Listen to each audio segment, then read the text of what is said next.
Muito bem. Mais uma vez, boa noite a todos.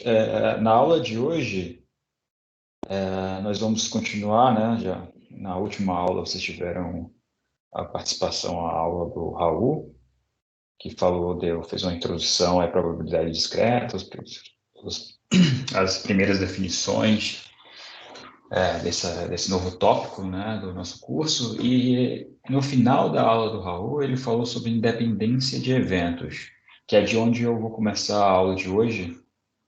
E nessa aula de hoje eu queria só rapidamente repassar um pouco sobre aquela parte de independência de eventos, porque tem dois conceitos que vão ser importantes que não foram, que eu preciso apresentar para vocês, que não foram cobertos na aula do Raul, que são conceitos que envolvem dependência de vários eventos. Então, só para a gente relembrar um pouco o finalzinho da aula, da última aula, né?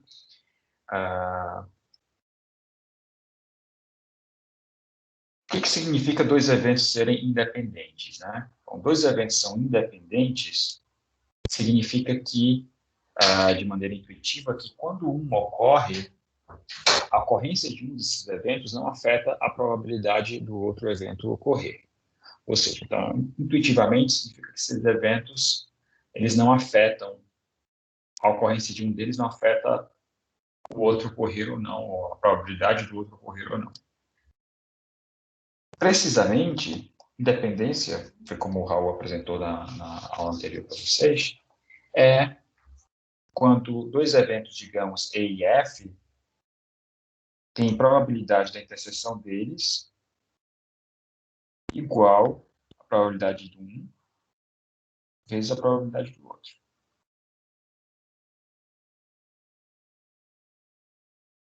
Certo? Essa foi a definição que vocês viram na última aula sobre dois eventos serem independentes. Bom, eu não vou entrar nos detalhes sobre isso, os exemplos sobre independência o Raul apresentou na última aula, mas eu queria chamar a atenção para um conceito, que é o conceito de independência quando a gente tem mais de um evento. Então, nesse caso aqui, eu estou falando de independência independência de mais de dois eventos, né? Nós sabemos que dois eventos são independentes, mas o que acontece se tiver N eventos? Então, esse conceito de independência a gente pode estender para um conjunto maior de eventos do que dois. Então, a gente pode definir a independência de dois ou mais eventos, certo? E, nesse caso de independência de dois ou mais eventos, existem duas possibilidades de definição. E uma das possibilidades é que a gente defina quando eventos são 2 a 2 independentes. Então, aqui é 2 a 2 independentes. 2 a 2 independentes significa o quê, né? Significa que para todo par de dois eventos, né, dado esse conjunto de eventos E1, E2 até En, nós dizemos que eles são 2 a 2 independentes se a probabilidade do evento EI da seção EJ, isso aqui é igual à probabilidade de EI vezes a probabilidade do evento J, e isso tem que ocorrer para todo IJ, né? Posso pegar I e J tais que I menor do que J, né? Tanto faz. Para todo IJ nesse intervalo.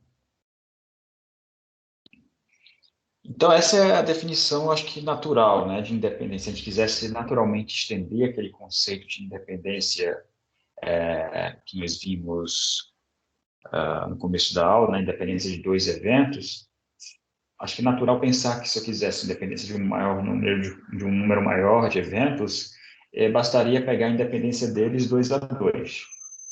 Né? Para todo par de eventos, eu exijo que a interseção deles tenha a probabilidade do produto dos eventos, das probabilidades dos eventos.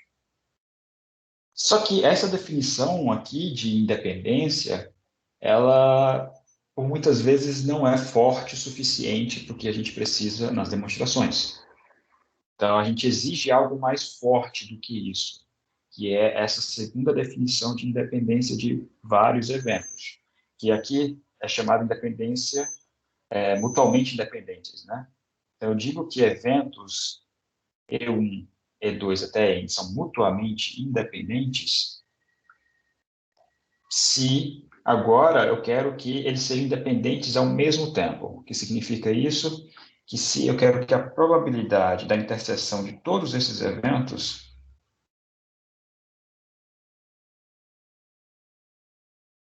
seja exatamente igual à probabilidade, o produto das probabilidades de cada um deles.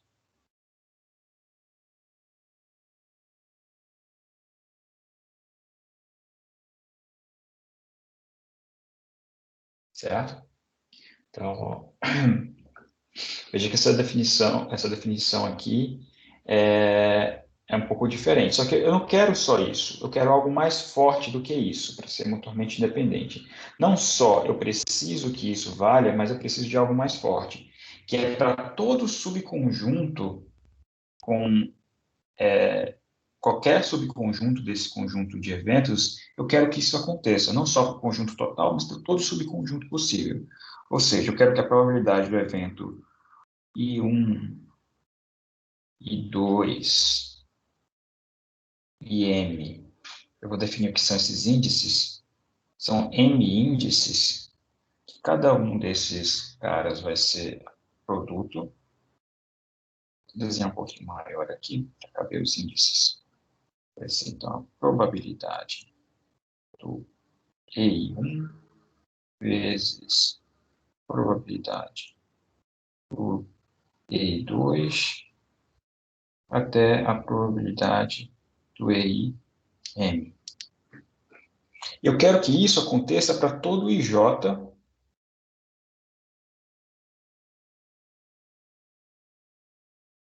Quero isso para todo índice IJ com J nesse intervalo aqui de 1 até M, certo?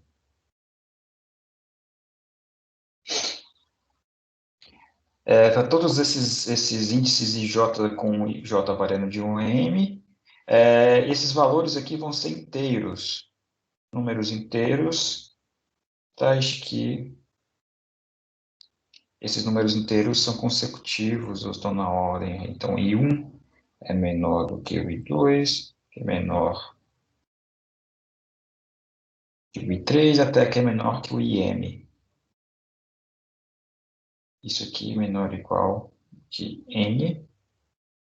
Isso aqui maior ou igual que 1. Claro, N maior ou igual do que 2. O que significa, então, essa definição? Significa que eu vou considerar todos os índices possíveis, inteiros I1, I2 e M, que estão nesse intervalo de 1 a N, todos inteiros distintos, claro, M inteiros distintos nesse intervalo, nesse conjunto de inteiros de 1 a M, de 1 a N, N de navio, e para todos esses subconjuntos de índices, eu preciso exigir que a probabilidade de interseção desses eventos seja o produto das probabilidades deles. Então, veja que essa definição aqui de mutuamente independentes é bem mais forte do que a gente tem com 2 a 2 independentes, né? 2 a 2 independentes é um caso particular dessa daqui, né? É quando eu considero o M aqui sendo 2, né? Se eu considerar M sendo 2, fixo 2 igual a 2, as definições são equivalentes, só que essa definição aqui vale para todo o valor de M. Todo M, para todo M variando de 2 até o N inteiro, né? Tá clara essa definição de mutuamente independentes? Tem alguma dúvida, alguma pergunta até agora?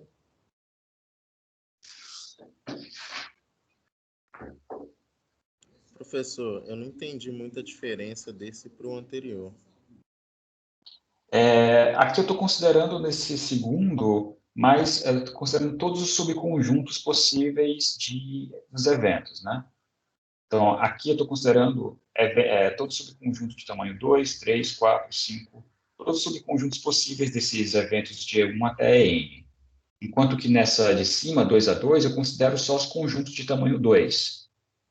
Eu pego um é 2, um é 3, é 2 com é 5, mas só conjuntos de tamanho 2, né?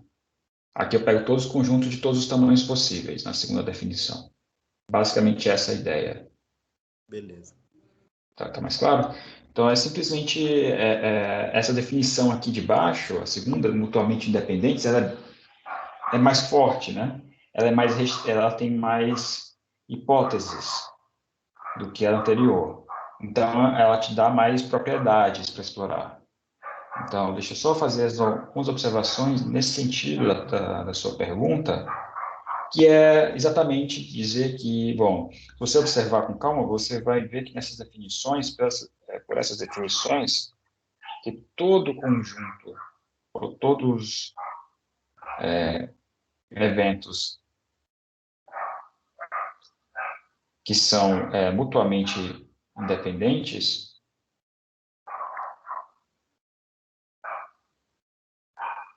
eles também são 2 a 2 independentes.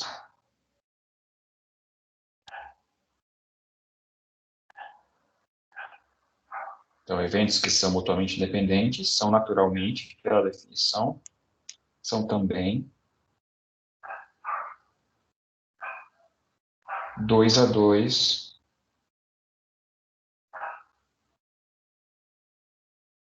independentes. O contrário não é verdade. Independentes. Ou seja, se eu tenho um conjunto, ou se eu tenho um conjunto de eventos que são 2 a 2 independentes, isso não obriga eles a serem mutuamente independentes. Eles podem não ser mutuamente independentes. E para que a gente precisa dessa definição, né? Porque vários dos teoremas, então isso aqui só para deixar claro que o contrário dessa afirmação anterior não é verdade. O contrário não é necessariamente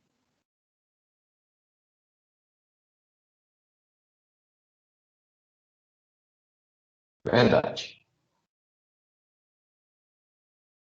Então, essa definição de mutuamente dependentes, ela dá muito mais propriedades para serem exploradas. Então, muitos dos teoremas que nós vamos ver, eles têm como hipótese que os eventos são mutuamente independentes, porque ser apenas 2 a 2 independentes não é suficiente para ter aquele resultado. Então, esse é um requisito mais forte que é necessário como hipótese de alguns teoremas que nós vamos ver. Tá bem? Maravilha. Então, a gente continua aqui, agora sim, começando, digamos, a aula de hoje, que seria sobre, a primeira parte da aula, sobre esses ensaios de Bernoulli, ou Bernoulli, e distribuição binomial. Então, o que é o ensaio de Bernoulli? Então, vamos considerar, então, um experimento, esse aqui de outra cor.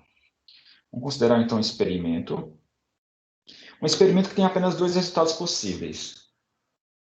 Então, quem pode me dizer um experimento que tenha apenas dois resultados possíveis? Que exemplos de experimentos com dois resultados possíveis vocês sabem? Conhecem?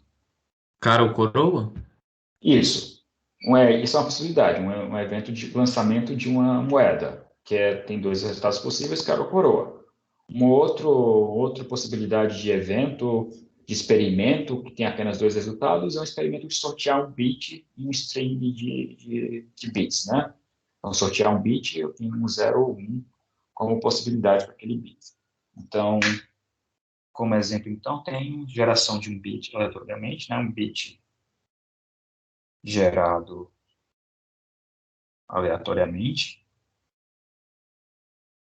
Então, esse é um experimento que tem dois resultados possíveis. Ou, conforme foi falado, o lançamento de uma moeda. Esse é outro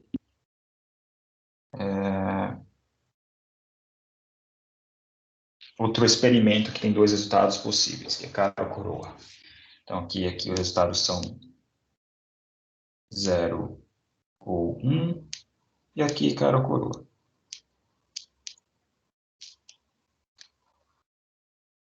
certo? Esse tipo de experimento, são os experimentos que têm exatamente dois resultados possíveis, são chamados de ensaio de Bernoulli. Então, um experimento que tem dois resultados possíveis é chamado de ensaio de Bernoulli.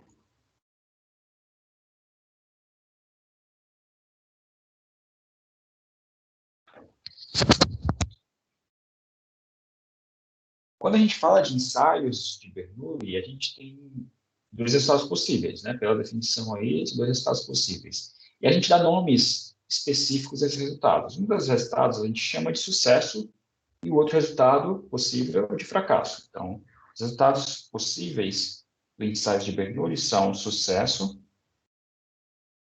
chamar de sucesso, um resultado possível, que pode ser cara, dependendo da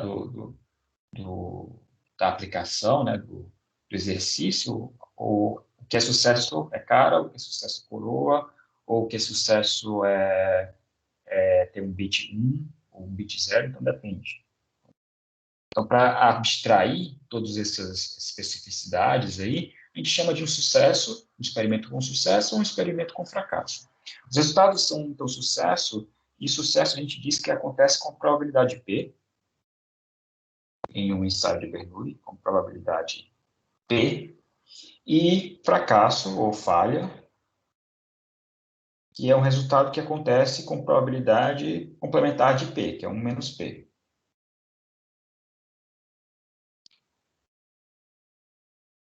Probabilidade 1 menos P. Que eu vou chamar de, geralmente é chamado de Q, essa probabilidade, mas Q é definido como 1 menos P, que é o complementar do sucesso. Então, várias vezes eu vou falar aqui de sucesso e fracasso em ensaio de Bernoulli, ou falha. Então, significa isso, né? São os resultados possíveis do ensaio. Até agora, tranquilo? Alguma dúvida?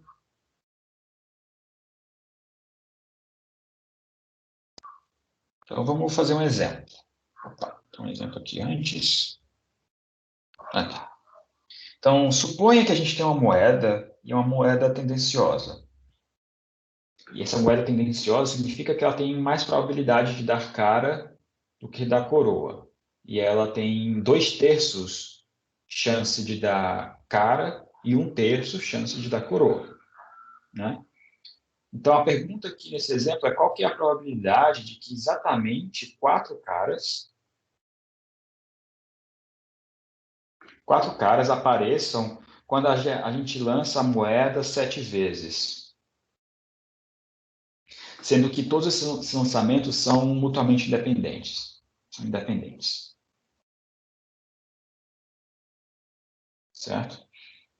Então, como que a gente pode pensar a solução para esse problema? Bom, cada lançamento, são 7 lançamentos, né? Cada lançamento tem duas possibilidades. Ou é sucesso ou é falha. Então, quais são todos os resultados possíveis desse experimento aqui? São todas as sequências de sucesso ou falha com 7 elementos. Então, 2 elevado a 7 são exatamente 128 possíveis resultados para esse experimento.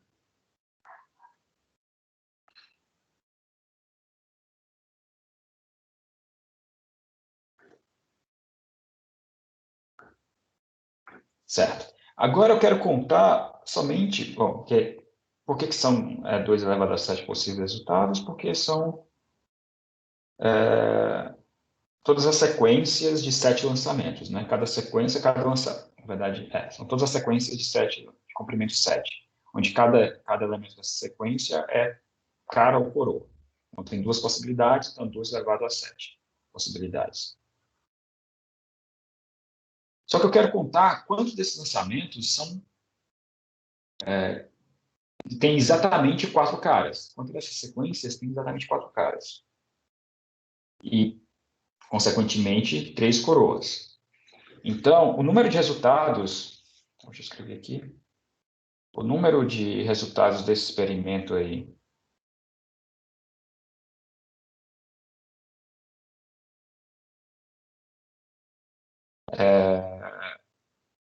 onde eu tenho exatamente 4 caras, onde resultados em que 4 dos 7 lançamentos são cara,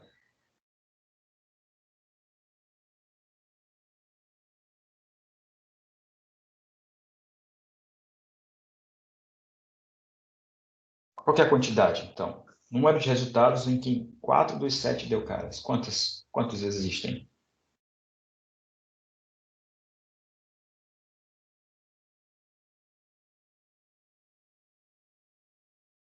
Combinação de 7 escolhe 4? Exatamente, porque são 7 posições, né? São 7 resultados possíveis. E aí, dessas 7... Opa, aqui tem 6. 7 posições, e aí, dessas 7 posições, 4 delas vão ser escolhidas, né? Quaisquer 4 posições aqui podem ser escolhidas para serem cara e o resto vai ser coroa. Então, todas as combinação de 7, 7 escolhe 4, né? Vão me dar todos os lugares possíveis onde vão aparecer as caras nos lançamentos. Então, tem combinação de 7, escolhe 4.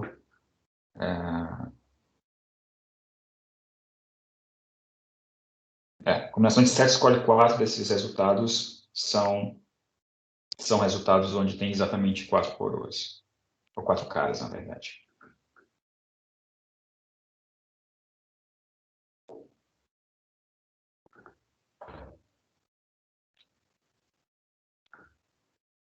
Tudo bem. Agora, qual que é a probabilidade de eu ter exatamente 4 caras? Né? Qual que é a probabilidade de a gente ter exatamente 4 caras em 7 lançamentos?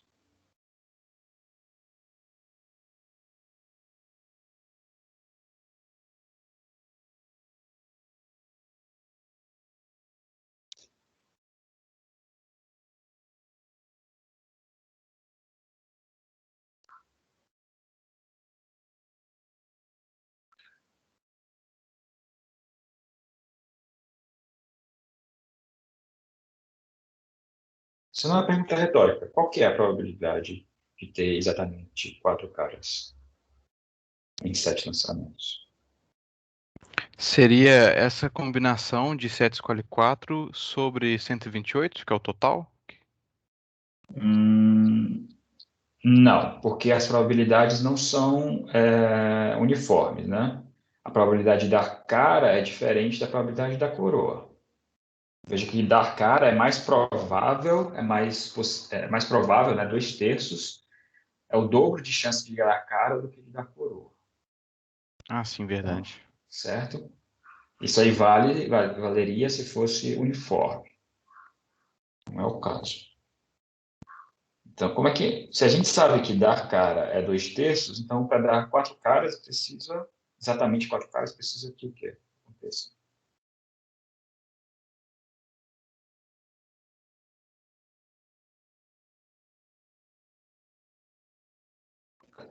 Seria a combinação de 7, 4 multiplicado por 2/3, dividido por 128?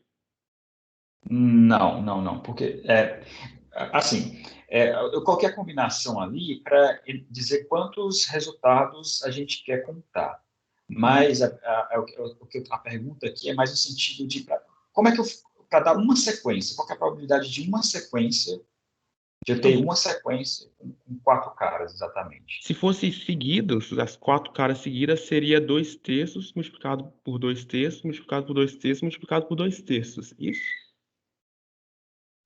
Mas eu preciso exatamente de 4 caras. Então, é isso aí vezes não a correr cara, que é 1/3. 1/3 vezes 1/3 vezes 1/3. Certo? Ah, Eu preciso exatamente 4. O que você me falou é pelo menos 4 caras. Certo? Você entende a diferença, não, entendi, Samuel? entendi. Então, eu preciso exatamente 4 caras. O que você me falou é pelo menos 4 caras, que pode dar de novo cara. E eu estou falando, eu quero exatamente 4, então são, se você joga uma das posições dá 2 terços, você obtém cara, com 2 terços cara, 2 terços cara, 2 terços cara, então 2 terços elevado à quarta, vezes não dar cara, dar coroa, que é 1 terço. Então, 1 terço vezes 1 terço vezes 1 terço, 3 vezes. Certo? Mas é isso aí. Essa linha que você falou. Não, entendi. Então, a probabilidade de um resultado com exatamente 4 caras ocorrer é 2 terços elevado à quarta vezes 1 terço elevado à quarta. O Vinícius já tinha colocado aí, exatamente isso. Certo? Ora, mas isso aqui é a probabilidade de uma sequência ocorrer. Uma dessas sequências que eu estou procurando, né, que são sequências com 4 caras e 3 coroas. Mas quantas sequências dessas existem? A gente contou aqui quantas sequências dessas existem. Então, o que a gente faz? Simplesmente soma essas probabilidades. Né? Eu quero a probabilidade de uma desses resultados ocorrer. Logo, a probabilidade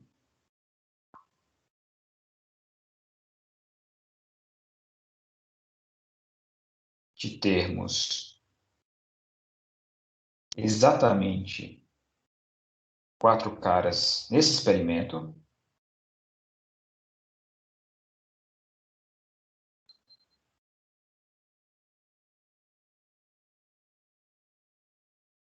é simplesmente a probabilidade de para cada uma das possíveis combinações, né? São 7, escolhe 4. Para cada um desses casos, eu preciso ter 4 caras e ter 3 coroas. Então, essa aqui é a probabilidade de ter, em um lançamento de 7 vezes lançando a moeda, de ter exatamente 4 caras. Essa é a probabilidade aqui.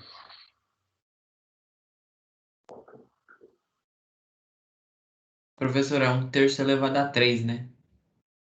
Opa, 1 terço elevado a 3. Isso. Desculpe. Não teria que dividir isso daí pelo número de casos possíveis totais, não? Que é 128? Não, porque, veja, de novo, não é uniforme. Você só divide as coisas quando elas têm o mesmo peso, o mesmo valor. Aqui não é uniforme, né?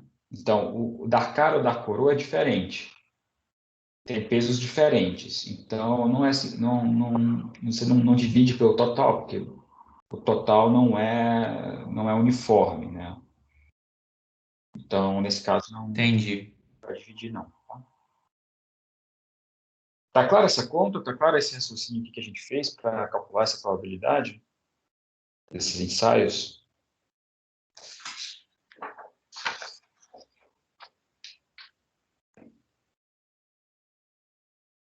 Bom, essa ideia aqui que a gente fez é o que está por trás desse teorema aí, que é o teorema do Bernoulli para exatamente K-sucessos em N ensaios. Então, quero calcular a probabilidade de obter K-sucessos, exatamente K-sucessos, em N tentativas, N ensaios de Bernoulli, onde P é a probabilidade de sucesso e Q é a probabilidade de fracasso ou de falha. Então, esse valor a gente vai mostrar que é combinação de N escolhe K vezes P elevado a K vezes Q elevado a N menos K. Que é exatamente o que a gente fez, aplicou no exemplo anterior. Só que a gente vai generalizar isso para um K qualquer, para um N qualquer. Tá? Como que a gente pode demonstrar isso? Né? O que é um resultado de N ensaios de Bernoulli? O que a gente pode ver um resultado como sendo uma sequência, né, de ensaios. Então, uma sequência de resultados. Então, um resultado desses N ensaios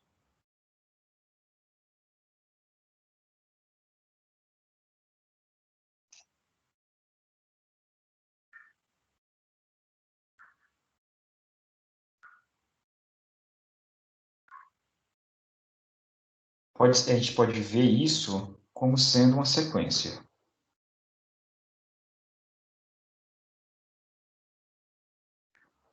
como uma sequência de tamanho n, ou como uma, também conhecida, n-tupla. Uma n-tupla, então eu tenho um cara na posição 1, na posição 2 da tupla, até na posição n. Onde cada um desses elementos aqui, TI, representa, digamos, um caractere S, que representa sucesso, significa sucesso, ou é um caractere F, que representa falha, ou fracasso.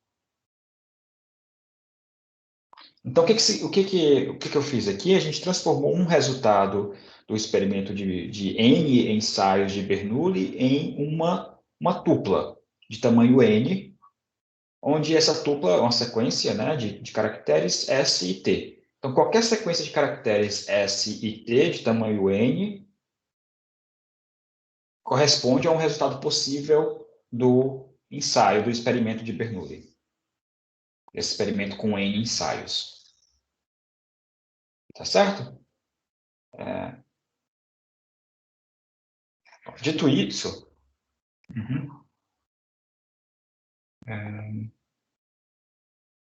isso. Então, nós estamos supondo sempre aqui que os ensaios são independentes, né?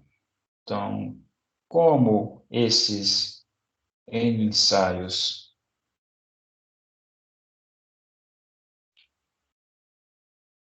E quando eu falo independentes, aqui eu estou me querendo dizer mutuamente independentes, tá?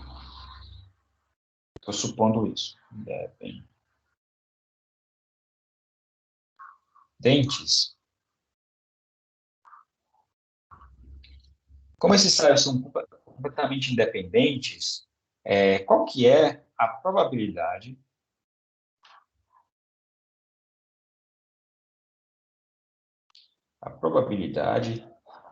de um resultado desse experimento, quer dizer, um resultado dos N ensaios, né?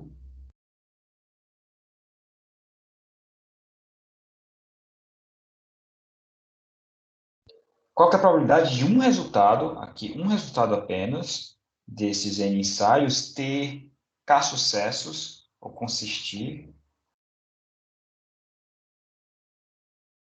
de K-sucessos e N menos K falhas?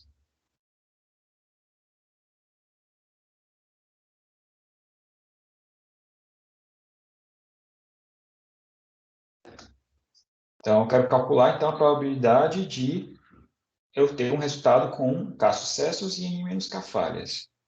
Não importa a ordem. Então, vou ter que colocar aqui. Não importa a ordem do sucesso ou das falhas. Eu quero só a quantidade. Qualquer.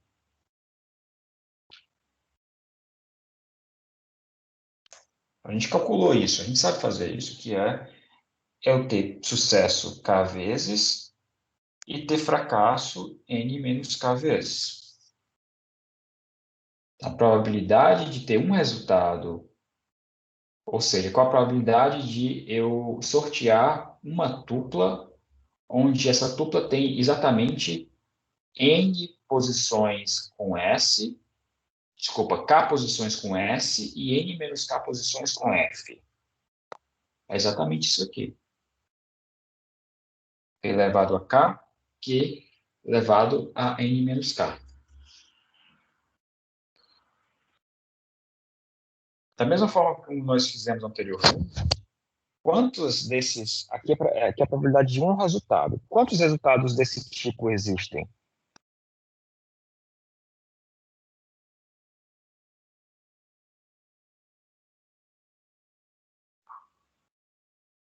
Combinação de N escolhe K, tuplas possíveis dessa forma.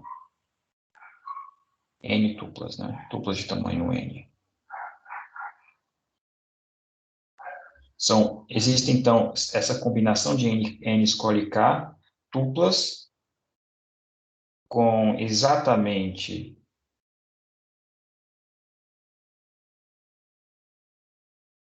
K S's e N menos K F's. Portanto, a probabilidade, então, se eu tenho essa quantidade de tuplas, e a probabilidade de cada uma dessas tuplas ocorrer é P elevado a K vezes Q elevado a N menos K, então, o total é o somar essas probabilidades. Então, logo, a probabilidade desse evento ocorrer, qual que é o evento? É o evento onde eu tenho K sucessos nesses N ensaios.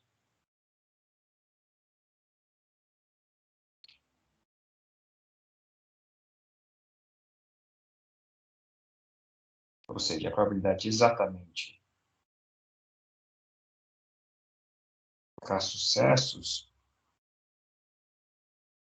é a soma dessas probabilidades aqui para todos os elementos possíveis. Ou seja, é a combinação de N escolhe K vezes P elevado a K, Q elevado a N menos K.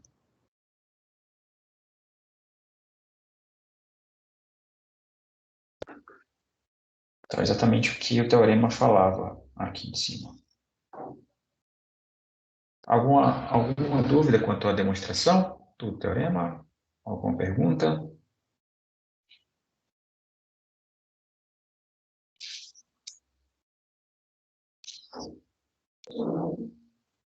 Tá. Então, vamos fazer um exemplo que usa essas ideias aqui. Exemplo.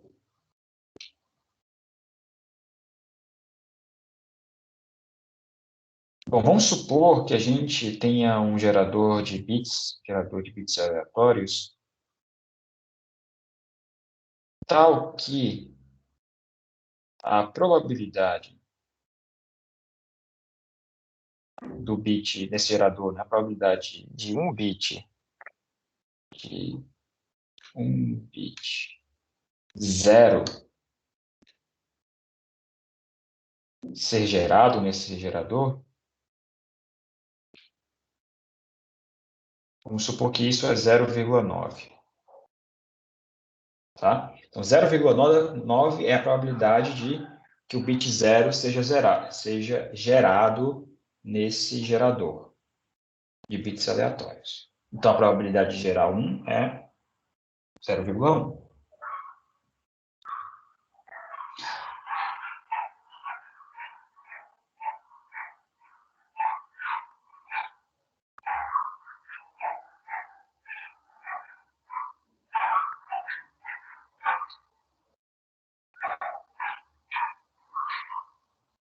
Muito bem. Além disso, a gente vai supor que esse gerador ele faz essa geração de forma independente. Então, vou supor ainda que os bits são gerados de maneira independente.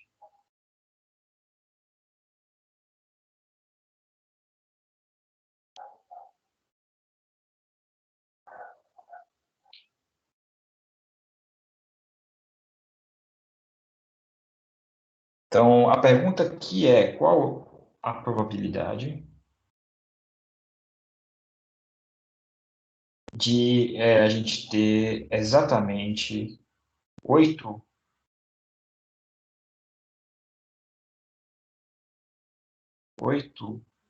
bits 0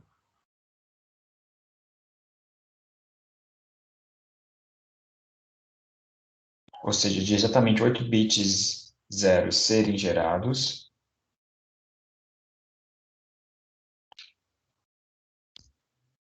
quando a gente vai e usa esse gerador para gerar 10 bits.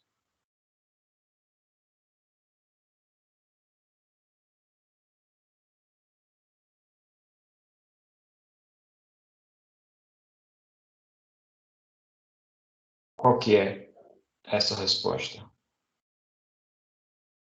A resposta a essa pergunta. Então, qual que é a probabilidade de gerar exatamente 8 bits 0 dentre 10 bits gerados por esse gerador?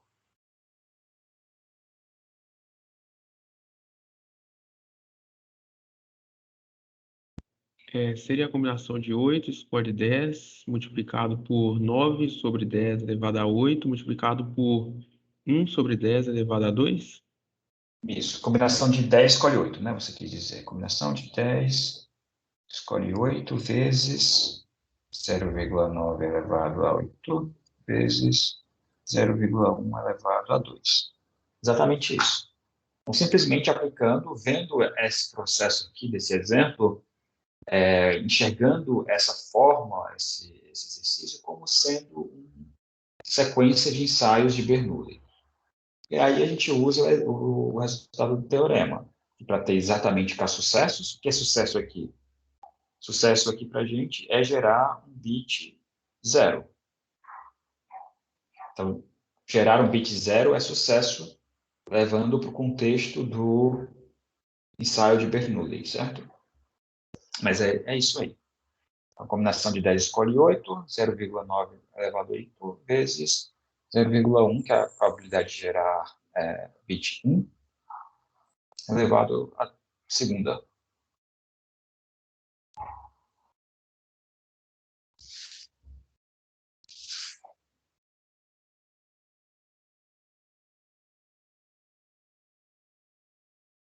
Vamos observar aqui qual que é a soma.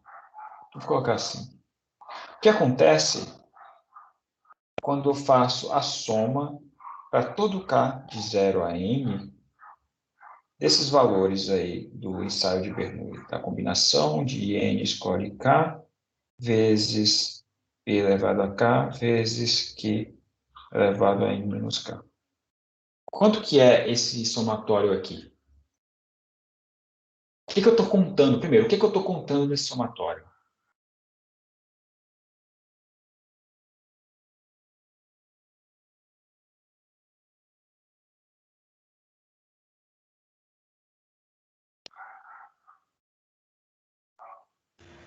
Aí seria a probabilidade, a soma da probabilidade de dar sucesso de zero bits, né, dessa sequência de 10 até uma sequência de todos os bits ser zero, né? De um bit, de nenhum bit ser zero, de um bit ser zero, de todos os bits serem zeros. A gente está somando todas as probabilidades, né? É isso, Isso. certo? Isso aqui tem que dar quanto? A gente está somando tudo, não tem mais nada para somar. Isso aqui tem que dar 1, certo? Porque a gente está somando todas as probabilidades do espaço. Quanto que é quando eu somo a probabilidade de todos os eventos, de todos os resultados de um espaço? É 1, certo? Probabilidade é sempre um valor, uma função que atribui pesos entre 0 e 1. Tal que o somatório de todos os pesos atribuídos é 1. Isso é a definição de probabilidade que vocês viram na última aula. Isso aqui é 1 também usando um resultado que nós vimos anteriormente, que é o teorema binomial. Então, pelo teorema binomial, esse somatório aqui é igual a quê? P mais Q elevado a N. Só que P mais Q é igual a 1, né? Porque Q é 1 menos P. Então, isso aqui é 1.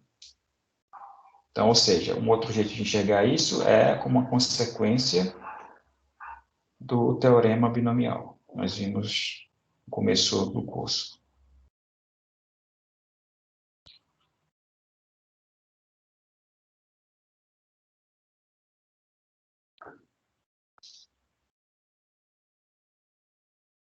É simplesmente isso aqui para chamar a atenção de que quando a gente faz esse somatório, a gente está somando todos os possíveis resultados, né, do espaço amostral. Então tem que dar esse somatório.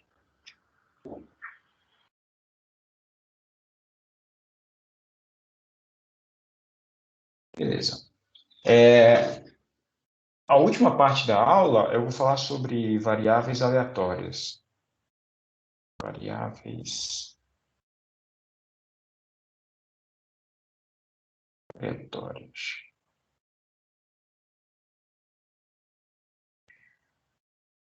Bom, o que é uma variável aleatória, né? Para que ela serve? Então, quando a gente vai estudar algum problema, às vezes a gente não está interessado necessariamente no resultado, né? Por exemplo, tem um experimento lá, faz um experimento, sei lá, joga uma moeda 10 vezes. Isso é um experimento, certo? Jogar uma moeda 10 vezes é um experimento. Esse experimento tem vários resultados, correto? Então, pode ser 10 caras, 10 coroas, uma cara, 10 coroas, cara, coroa, 10, depois o resto de coroas, sei lá, todas as combinações possíveis de cara e coroa nesses 10 espaços, nesses 10 lançamentos. São todos os resultados possíveis. Só que, em muitos problemas, a gente não está preocupado, não está interessado em saber exatamente qual que é o resultado, mas sim saber alguma valor, alguma propriedade desse resultado. Por exemplo, saber quantas coroas teve nesse resultado. Não exatamente qual é o resultado, mas quantas coroas teve nesse resultado. Então, é uma quantidade, é um valor numérico que é associado a um resultado do experimento. Então, a ideia de variáveis aleatórias é de ter, então, diz respeito, uma variável aleatória diz respeito a um valor numérico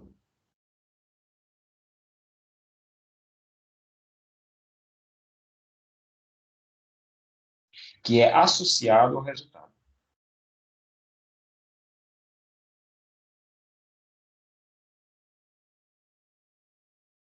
Aos resultados. Né? Quer dizer, um valor numérico a cada resultado. Então, associado a um resultado.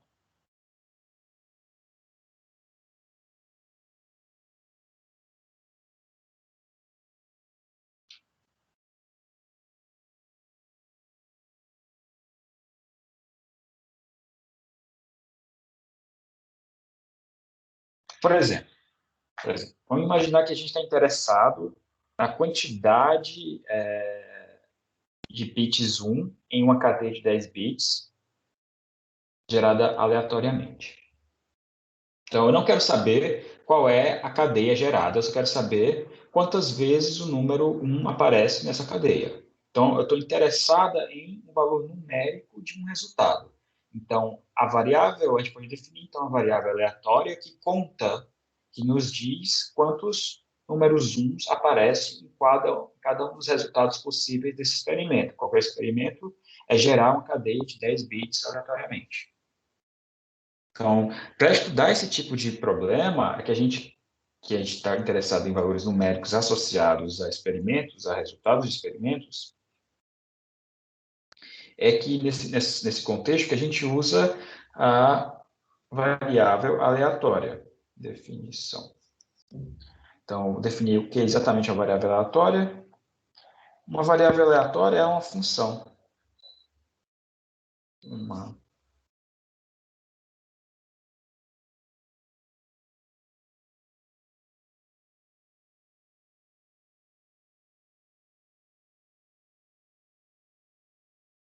É uma função que mapeia o espaço amostral. O que é o espaço amostral?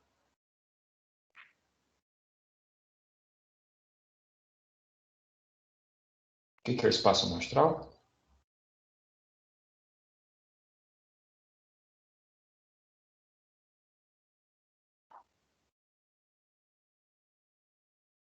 Ninguém sabe o que é um espaço amostral? É como se fosse o tamanho do conjunto. Não, não exatamente isso. É todas as São possibilidades. todas as possibilidades possíveis. Todos os resultados possíveis de um experimento, exatamente. Todas as possibilidades, isso. Então, o espaço amostral de um experimento é o conjunto de todos os resultados possíveis daquele experimento. Então, o que vai fazer a variável aleatória? Vai mapear uma função que vai ser uma função desse conjunto, de todos os espaços, todos os resultados possíveis, para um valor real.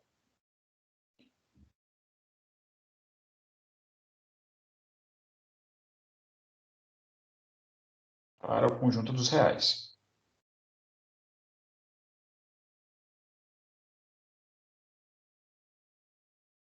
Ou seja, uma variável aleatória, eu vou chamar de x, a nossa variável aleatória, ela é uma função que mapeia S, que é o nosso espaço amostral, no conjunto dos reais, onde S representa o espaço amostral.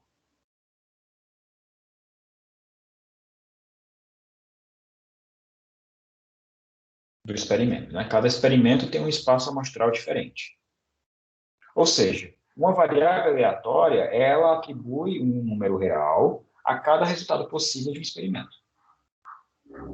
Certo? Então, como se eu atribuísse um número a cada resultado possível de um experimento. Essa é uma variável aleatória. Então, é uma função que recebe como entrada um resultado do experimento. Devolve um número. Vamos ver um exemplo aqui que talvez ajude a entender melhor esse conceito de variáveis aleatórias. Vamos supor que a gente tem uma moeda e que essa moeda ela é lançada 3 vezes.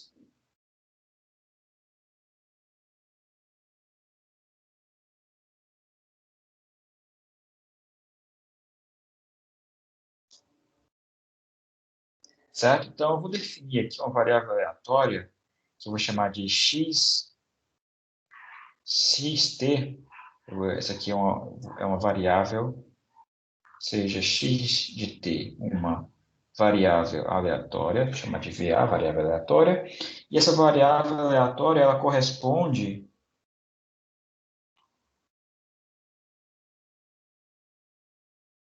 ao número, quantidade de caras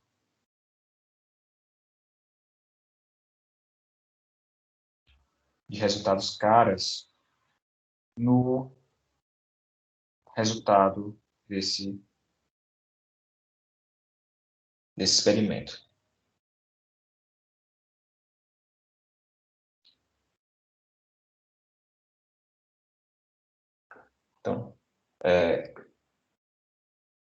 Então, quais são as saídas possíveis desse experimento? Né? Qual que é o conjunto amostral desse experimento? Eu posso ter o experimento, são 3 lançamentos, então eu posso ter cara, cara, cara, cara, cara, coroa. Eu posso as permutações disso, então você ter cara, coroa, cara, cara, e assim todas as combinações, todos os resultados possíveis. Tá? Então, o espaço amostral é isso aí, esse conjunto S. A variável aleatória, ela mapeia, então, um resultado contando o número de caras naquele resultado T.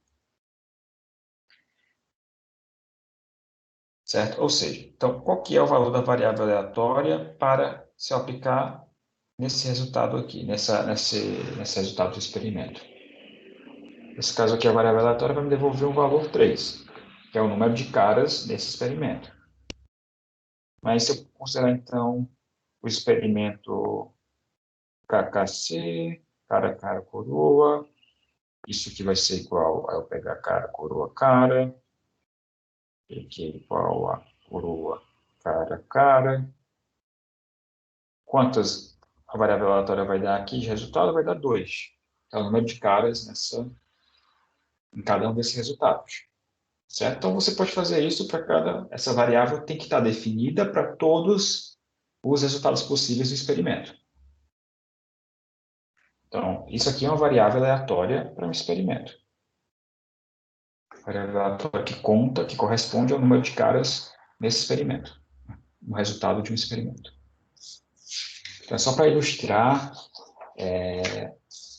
uma variável aleatória. Está claro, então, esse conceito, o que é uma variável aleatória, isso, essa definição, todo mundo está seguindo, tranquilo?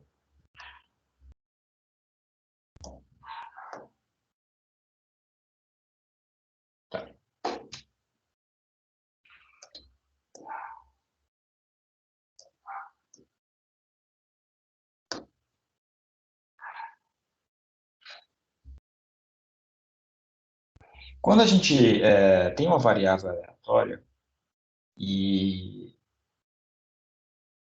a gente calcula, então, todos os valores, né, para cada valor que aquela variável aleatória pode assumir, né, todos os valores possíveis que ela pode assumir. E a gente calcula a probabilidade daquela variável aleatória ter aquele valor, isso define o que é chamado de distribuição de uma variável aleatória. Então, essa é a definição que eu vou apresentar agora. Então, a distribuição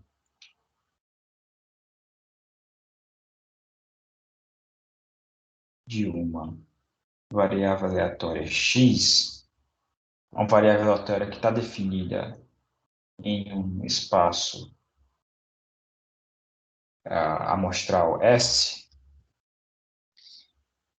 é o conjunto de todos os pares ordenados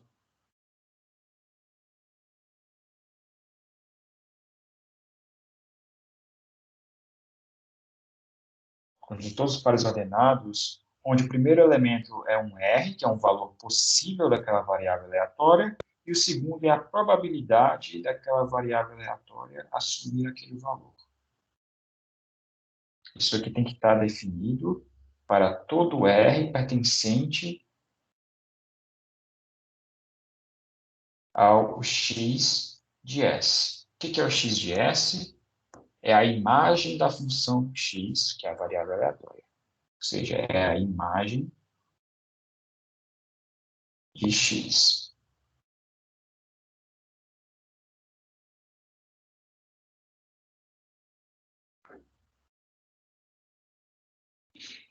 Então, qual que é a imagem da variável aleatória que nós usamos aqui anteriormente? Essa variável aleatória aqui.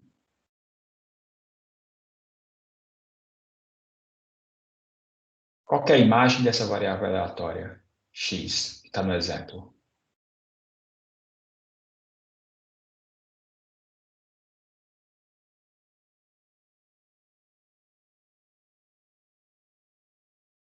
Tem duas, né? 3 e 2, mas é o conjunto dos reais. Não é exatamente como os reais, né? A imagem são os valores que ela atribui. Então, essa variável aleatória aqui, ela conta o número de caras no resultado. Então, ou tem 0 caras, ou tem uma cara, ou tem 2 caras, ou tem 3 caras. Então, são 4 resultados possíveis que essa variável aleatória pode dar. Ela não vai gerar nenhum outro resultado que não seja esse, certo?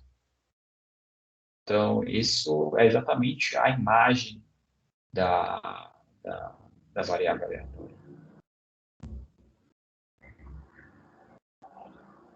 Tá? Então, tá claro o que eu acabei de falar? Que a imagem são todos os valores que ela atribui a uma função, certo? Qual é a imagem de uma função? Pensando em funções. Vocês sabem muito bem o que é uma função. Então, uma função é uma atribuição de um conjunto para o outro, onde cada um aqui é atribuído no máximo uma vez do lado direito, e aqui eu posso ter elementos atribuídos a vários, diferentes atribuídos a vários do lado esquerdo cada um tem um, do lado direito cada um pode ter vários entrando.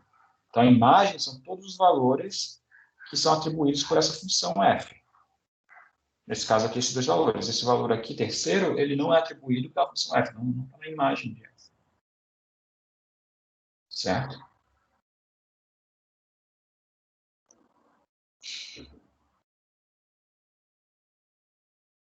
Bom.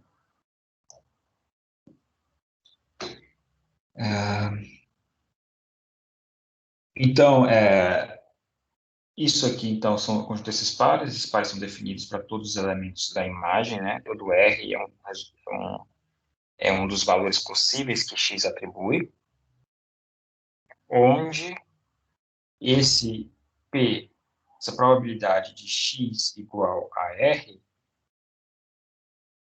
esse P de x igual a R é exatamente a probabilidade de x ter valor R.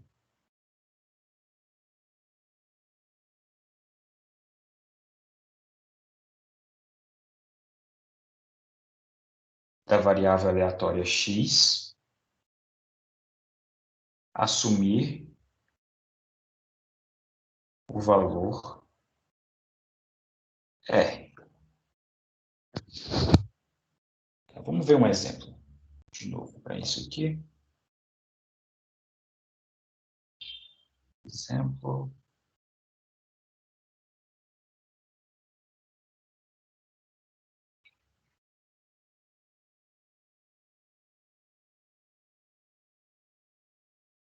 De novo, vamos lançar moedas. Vamos lançar agora moeda 8 vezes. Então, vamos dizer que cada um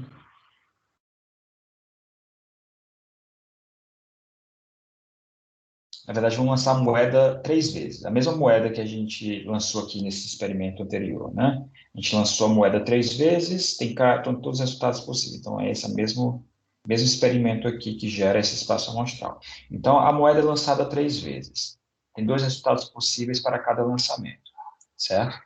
Então, são quantos resultados possíveis no total? É 2 elevado à terceira, que é 8. Então, cada um desses 8 possíveis resultados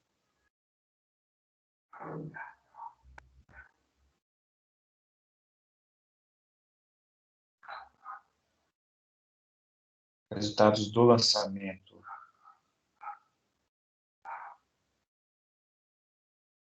de uma moeda justa,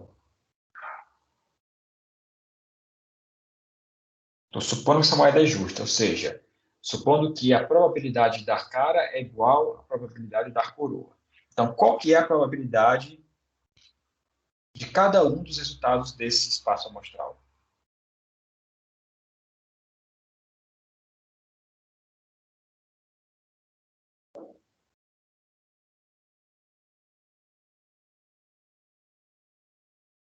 Né? São 8 resultados possíveis.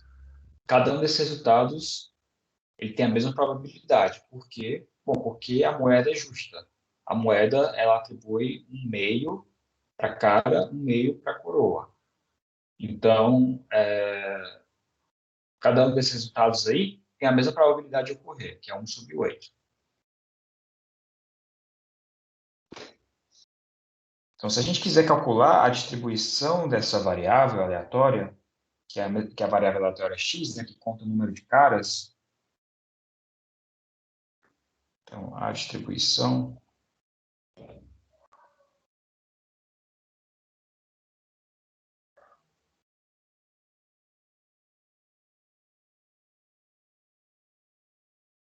se a variável x é a mesma do exemplo anterior,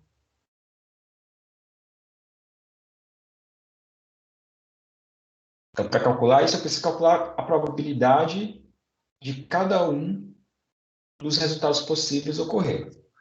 Qual que é a probabilidade da variável aleatória x igual a 3? Quando que a variável x dá 3?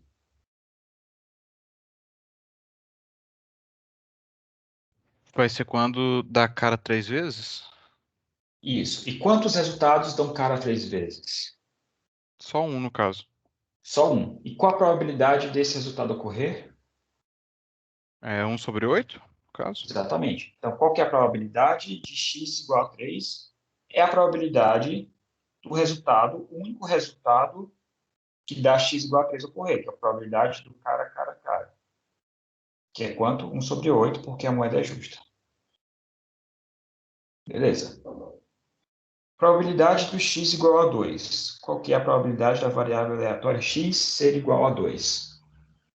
De novo, quantos resultados possíveis tem x igual a 2? Nesse caso são 3, né? Aí é 3 sobre Isso. 8, no caso, o total. 3 sobre... Exatamente. Então, são 3 das 8 possibilidades, dos 8 possíveis resultados, tem esse valor. Então, é 3 oitavos. Probabilidade de x igual a 1.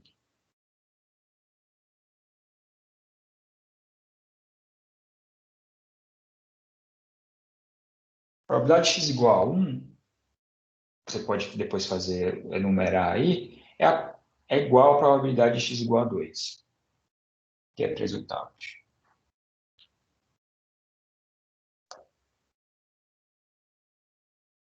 Por quê? Bom, porque você pode contar com todas as cadeias, todos os resultados possíveis que têm valor de variável aleatória x igual a 2. Quais são eles?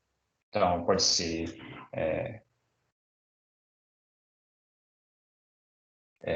na verdade, x igual a 1, né? Então, quais são os caras que têm x igual a 1? Eu tenho um cara coroa, coroa, cara, coroa, coroa, cara. Todos esses têm valor da variável aleatória x igual a 1. E são os únicos, certo? Eu numerei todos. Então, são 3 resultados dentre os 8 possíveis. Como é tudo uniforme, é 3/8. Então, finalmente, qual a probabilidade de x igual a 0? 1/8, que foi o que restou, né? Exatamente, é o que restou. 1/8. Então, o que a gente fez aqui? A gente, para calcular a distribuição da variável aleatória x, a gente precisa calcular o valor, a probabilidade de x, para cada um dos valores que ela pode assumir. A probabilidade da variável x ser 3, ser 2, ser 1 e ser 0. São todos os valores da imagem de x. Então, a distribuição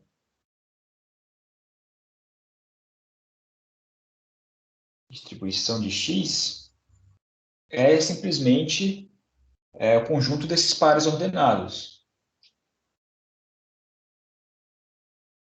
Então, é o par formado pelo valor 3 e a probabilidade de dar 3, 1/8. O valor da variável ser 2 e a probabilidade da variável x ser igual a 2, 3/8. Qual que é o valor que o valor que a variável assume? O valor 1. E a probabilidade dela assumir o valor 1 é 3/8. O par formado pelo valor 0 e a probabilidade da variável x ser igual a 0 é 1/8. Então, essa é a distribuição dessa variável aleatória, x. Então, nas próximas aulas, a gente vai falar muito sobre variáveis aleatórias e vai usar essa ideia, essas variáveis aleatórias em diversos contextos, diversas aplicações. Então, é muito importante que vocês tenham claros esses conceitos, tá? Então, sugiro fortemente que vocês leiam lá o capítulo correspondente no livro, a seção correspondente no livro, a variáveis aleatórias, acho que na segunda seção ainda, uma segunda subseção, capítulo. Procurem lá, tem mais exemplos do que os que eu dei aqui, mas que tem que estar claro o que é a variável aleatória, o que é esse conceito. E nessa parte de independência e variáveis aleatórias, tem alguns exemplos que separei aqui. Então, vou sugerir alguns exercícios, na verdade não exemplos, exercícios, como de costume no Rosen da 8ª edição, mas você pode usar a sua edição favorita aí.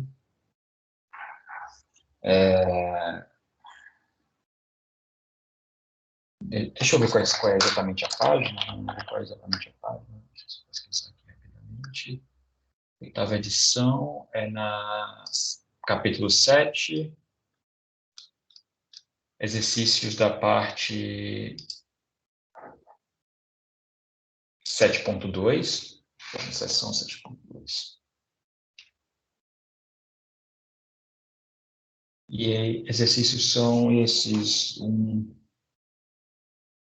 do 1 até o 5, do 11 até o 17, 28, 30, 34 ao 36. Talvez tenha alguma interseção com exercícios que o Raul passou, tá? Não tem problema. Se tiver interseção, façam os dois. Certo? Então, bom, é isso aí para a aula de hoje. A gente vai encerrando por aqui.